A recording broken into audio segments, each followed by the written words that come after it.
Hello, I am Dee and I am a bariatric dietitian at St. Richard's Hospital. This video will talk you through what to eat after a gastric bypass or sleeve gastrectomy. After surgery, you will have some discomfort and you may not feel very hungry. However, getting started on food and building up on textures is an important part of your weight loss journey.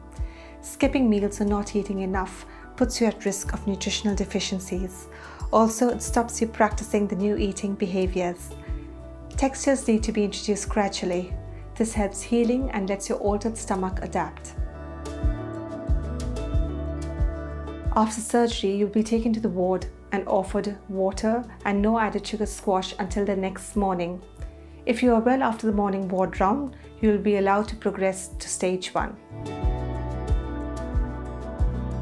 During weeks 1 to 4, you should stick with pureed food with no lumps. This should be smooth like the consistency of a yogurt and fall off your spoon easily. It is important that you follow this for an entire month, as introducing lumps too early can affect healing. To make puree, you will need a blender or liquidizer and may also need a sieve to get the smooth consistency. To get the right texture, you may need to add extra liquid such as tomato puree, gravy, stock or milk. Puree foods separately to preserve colors and individual flavors. This helps to make the meals more appealing. Adding herbs and spices also helps to boost flavor too.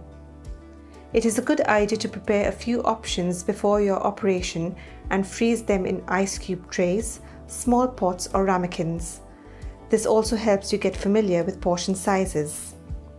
To start with, your portion size will be no more than 2 to 3 tablespoons at a time.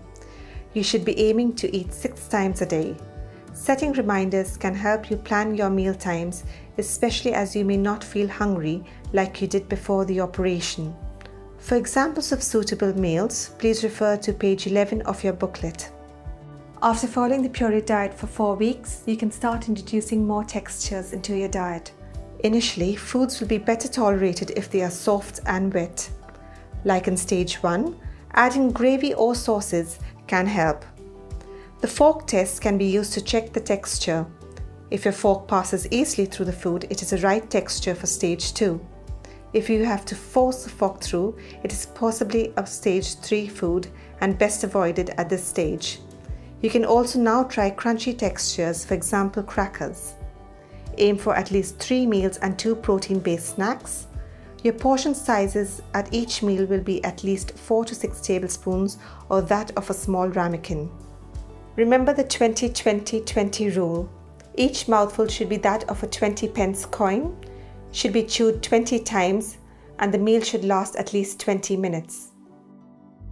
By week 9, you should be able to tolerate normal texture food. Your portions will, however, remain smaller than that before surgery. Aim for 3 main meals and 2 snacks in between. Each main meal should have a source of protein, a portion of vegetable, and a portion of carbohydrate. Always start with the protein, move on to the vegetable, and end with the carbohydrate. To know which foods are included in each food group, please refer to the Eat Well guide. Please refer to page 11 of your booklet for suitable meal ideas. Continue to introduce new foods gradually into your diet.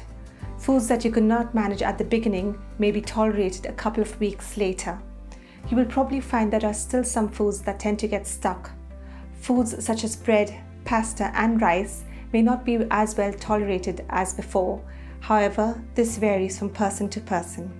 Unlike stages 1 and 2, you should now try to avoid soft or sloppy food, as these will slip through your gastric pouch or sleeve easily and may result in overeating. Staying hydrated. Aim for a minimum of 2 liters of fluid per day. Drinking adequate amount of fluid after your operation is very important. Dehydration can cause low energy levels, headaches, dizziness and constipation.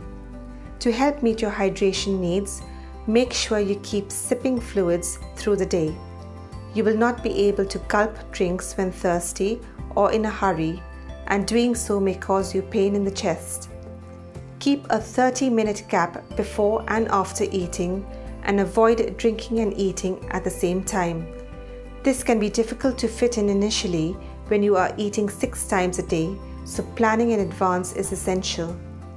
Avoid fizzy drinks like sparkling water, diet or regular colas. Gassy drinks are not well tolerated after surgery and should be avoided. Avoid alcohol. Alcohol is not recommended during the first year after surgery because of its high calorie content, which may stop you from achieving your goals. You are also likely to feel the effects of alcohol more quickly, and there is a higher risk of developing alcohol dependency after surgery. As time goes on, you will become more familiar with your new eating habits. It is important that you attend your regular appointments with the team to monitor your progress and health. Please contact the bariatric office if you have any questions.